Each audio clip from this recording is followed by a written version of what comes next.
One day, each of us will face it. Death. It's the one appointment no one can cancel.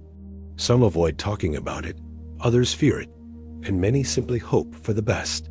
But the question remains, what really happens when we die?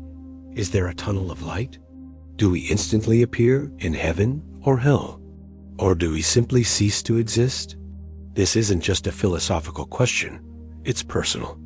If you've ever lost someone you love, you've probably wondered, where are they now? Are they safe? Are they at peace? Will I ever see them again? Cultures throughout history have wrestled with this mystery. Ancient Egyptians buried treasures for the journey beyond. Greeks spoke of Hades, a shadowy underworld.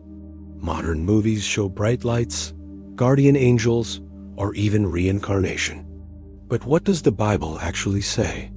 Let's start with the Old Testament. Death was often described as going to Sheol, the grave, the place of the dead. It wasn't always painted as fiery torment or heavenly bliss, but more like a shadowy waiting. Yet even then, there was hope.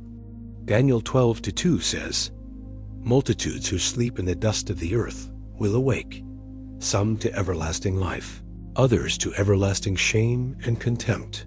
Already, the Bible points forward to a resurrection.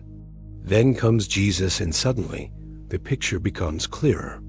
On the cross, he told the repentant thief, "Today you will be with me in paradise." In his teaching, he spoke of Abraham's bosom, a place of rest and comfort for the faithful. He described heaven as the Father's house with many rooms, prepared for those who belong to him.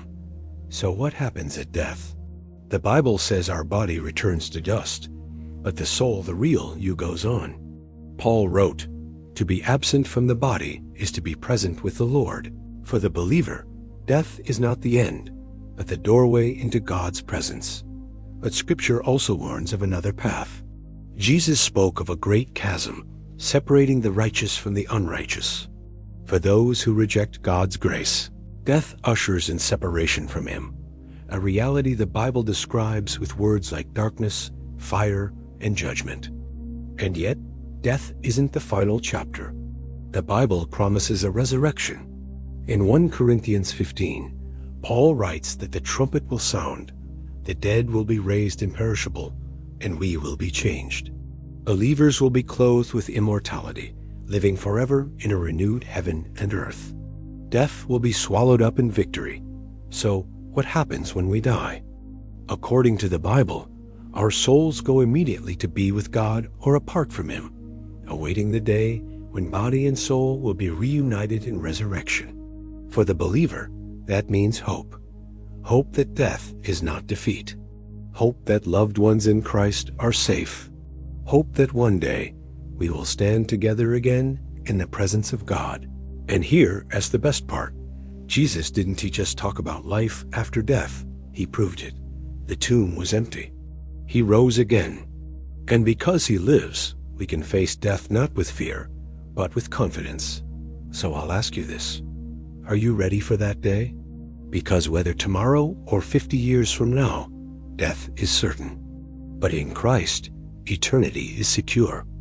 If this gave you something to think about, don't forget to like, share, and subscribe for more Bible Explained episodes.